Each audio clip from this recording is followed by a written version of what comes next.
కూటమి ప్రభుత్వంలో భాగస్వాములుగా ఉన్న తమకు తగిన గుర్తింపు ఇవ్వకపోగా తమ డివిజన్లో సమస్యలను నగరపాలక సంస్థ అధికారులు పట్టించుకోవటం లేదు అంటూ జనసేన పార్టీకి చెందిన corporator Malaga Ramesh municipal council సమావేశంలో అభ్యంతరం వ్యక్తం చేయగా దానిని ఎమ్మెల్యే దామచర్ల జనార్దన్ రావు తీవ్రంగా ఖండించారు.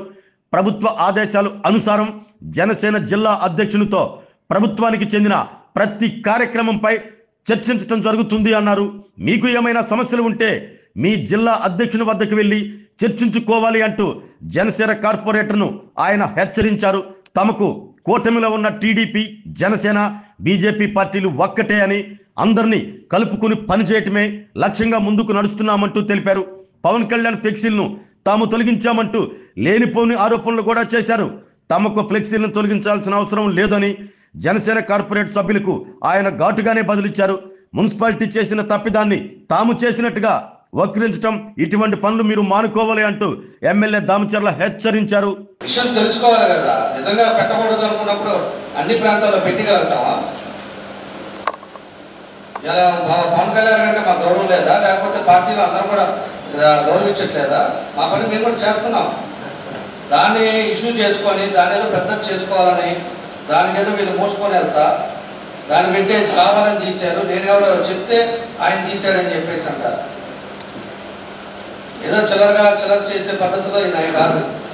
జరిగింది ఆ రోజు కూడా కమిషనర్ చెప్పాను, ఎందుకు ఆ పని చేశాను తప్పు కదా, అది ఏదైనా ఉంటే తిరిగి పక్షాలు కదా అని చెప్పేసి కూడా ఆ రోజు మాట్లాడాను నేను. దాన్ని ఇష్యూ చేశారు, దాని సోషల్ మీడియాలో, టీవీలలో ఏదో వెనకాల నుండి కావాలని చేయించారని చెప్పి లక్ష్యం ఏముంటుందండి? అవసరాలను బట్టి, పరిస్థితులను బట్టి చేస్తుంటారు. వాళ్ళు చేసిన దానికి దాన్ని పెద్ద చేశారు. కాబట్టి ఎప్పుడు కూడా రాజకీయాలు చేసేది 10 మందికి ఉపయోగపడేది, 10 మందికి మనం ఏం చేయాలనేది మనకి ఇంపార్టెంట్. అంతేగాని చిల్లర రాజకీయాలు ఇవన్నీ కూడా మేము చేసేవాళ్ళం కాదు. కాబట్టి వాళ్ళ వర్కులు కానీ ఏదన్నా ఉన్నప్పుడు కమిషనర్ గారు వెళ్ళండి, నీరుండే పరిస్థితులు బట్టి వాళ్ళు ఖచ్చితంగా పెడతారు. అంతే తప్పితే దీనికి మళ్ళీ జనసేన వాళ్ళ ఏది కావాలని చేయట్లేదు, జనసేన వాళ్ళకి అసలు ఇవ్వట్లేదు. జనసేన మీ అధ్యక్షుని పోయి మాట్లాడుకోవాలి. నువ్వు ఇక్కడ కాదు నువ్వు మాట్లాడాల్సింది. మీ పార్టీ ప్రెసిడెంట్ ఎవరు? పార్టీ ప్రెసిడెంట్తో కూర్చొని మాట్లాడుకోవాలి. మీ కార్పొరేటర్లంతా లిస్టు పంపించండి. ఖచ్చితంగా మేము చేయాల్సింది మేము చేస్తాం. ఆ పార్టీ మాకు ఇచ్చిన డైరెక్షన్స్ ఏంటంటే జిల్లా పార్టీ అధ్యక్షులు ఉంటారు, వాళ్ళ ద్వారా మాట్లాడండి, వాళ్ళు ఏమిస్తారో మమ్మల్ని కూడా కోఆర్డినేషన్ చేసుకోమన్నారు. అందుకే మేము కూడా సినిమాకి ప్రోగ్రామ్కి వాళ్ళు పిలిచారు. పార్టీ అధ్యక్షుడు, ఎన్డీఏ కోట మీద ఉన్న బీజేపీ అందరం కలిసి సినిమాకి మేము కూడా వెళ్ళాము, మేము కూడా చేసాం కూటమి తరఫున.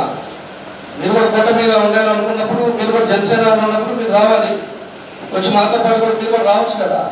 కూటమితో పాటు మేమే ఉన్నాం కదా. కాకుండా మీరు సొంతగా చేయటం, ఆ ఫ్లెక్సీలు పెట్టడం, తీసేయటం, దాన్ని మళ్ళీ మీడియాలో పేపర్లో రాయటం ఇవన్నీ కరెక్ట్ కాదు. ఇప్పుడు కూడా మీ అధ్యక్షుడితో కూర్చోండి, మీకు ఎక్కడ కావాలో వరుస చెప్పండి, దాని ప్రయారిటీ బేస్ మీద ఖచ్చితంగా ఎక్కడ తీసుకురామని చెప్పండి. అధ్యక్షుడు గారు టౌన్ పార్టీ ప్రెసిడెంట్కి మీరు కలిసి చేయండి, ఆయనకి అన్నీ తెలియపరచండి. మా ఎన్డీఏ కూటమి తరపున అని చెప్పి వాళ్ళు ఎక్కడ తీసుకురామని. మేము చేసే కార్యక్రమాలు కూడా కూటమి తరపున చేసినప్పుడు ఆయన కూడా ఫోన్ చేసి ఆయన కూడా కలుపుకుంటాం. అంతేగాని మాకు ఇచ్చిన పార్టీని జిల్లా పార్టీ ప్రెసిడెంట్ని ఏం చేయాలో తన కూర్చొని కోఆర్డినేట్ చేయమని చెప్పి మాకు ఇచ్చారు. ఇంకొకటి కూడా, నా ఎలక్షన్ తిరిగావో తిరగలేదో నేను అనట్లేదు. నీ ఎలక్షన్ నేను పెట్టకుండానే గెలిపించాను. ఆ రోజు కార్పొరేషన్ది మా వల్ల ఆ రోజు నేను వేరే క్యాండిడేట్నే పెట్టకుండా నిన్ను కార్పొరేటర్గా చేశాను. ఇవన్నీ కూడా ఎలక్షన్లు వచ్చినప్పుడు అందరం తిరుగుతాం, అందరం కాస్త చేస్తాం. నువ్వు ఎట్లా కార్పొరేటర్ అయ్యావో నువ్వు తెలుసుకోవాలి కదా. ఆ రోజు మేము పార్టీ నుంచి పెట్టామా, నువ్వు వచ్చి మాట్లాడిన తర్వాత ఎవరు పెట్టకుండా నేనే చేసాము ఆ రోజు. అది ఒకటి జనసేన ఆ రోజు తెలిసింది. మళ్ళీ మాట్లాడుకుంటా పడితే చాలా మాట్లాడాల్సి వస్తుంది. కాబట్టి మీరు పార్టీ డైరెక్షన్స్ తీసుకున్నాను, ఆ డైరెక్ట్గా తీసుకురండి. ఖచ్చితంగా మీకు ఏం చేయాలో మేము ప్రతి ఒక్క దాంట్లో నీకు కూడా పిలుస్తాం. మీరు కూడా కార్పొరేటర్ తీసుకురండి. కార్పొరేటర్ నన్ను కలుద్దామని ఆ రోజు కూడా చెప్పారు చాలామంది. జనసేన వచ్చారు కార్పొరేటర్లు చెప్పినప్పుడు మీ అధ్యక్షులు తీసుకుని రండి, అందరం కూర్చొని మాట్లాడదాం, అందరం కలిసి పనిచేద్దాం అని చెప్పాను. ఆరోగ్యమే మహాభాగ్యం అంటారు, కానీ ఆరోగ్యాన్ని నమ్మకంగా కాపాడే స్థానం ఎక్కడ? ఇది ఒంగోలులో మీకు దగ్గరగా మన Venkataramana nursing home private limited. Caring your life 54 ఏళ్ల విశ్వాసంతో ఇది ఒక హాస్పిటల్ కాదు, ఇది ఒక విశ్వాసం. 3 తరాలుగా వేలాది కుటుంబాలను ఆరోగ్యంగా నిలిపిన ఆదరణ. మా నిపుణుల వైద్య బృందం మా దగ్గర అనుభవం కలిగిన బృందంలో అందించే సేవలు neuro surgery, general medicine, diabetes, pulmonologist, general surgery, ophthalmology, urology, orthopaedic, ENT, paediatrics, dental surgery, anaesthesiology, gynaecology, cardiology, emergency మరియు క్రిటికల్ కేర్. ఒంగోలులో ఆరోగ్యానికి ఒక కొత్త శకం ప్రారంభమవుతుంది. వెంకటరమణ ఐ హాస్పిటల్ ప్రారంభించబడింది. కంటి ఆరోగ్యానికి ప్రత్యేక పరిష్కారంగా ప్రభుత్వ ఉద్యోగులు, రిటైర్డ్ ఉద్యోగులు మరియు వారి కుటుంబ సభ్యుల కోసం ఈహెచ్ఎస్ ద్వారా వైద్యం, క్యాష్లెస్ సేవలు, మెడియాసిస్, స్టార్, జీహెచ్పిఎల్, ఆదిత్య బిర్లా, బజాజ్ అలియన్స్ మరియు ఇతర ప్రముఖ హెల్త్ స్కీమ్లు అందుబాటులో ఉన్నాయి.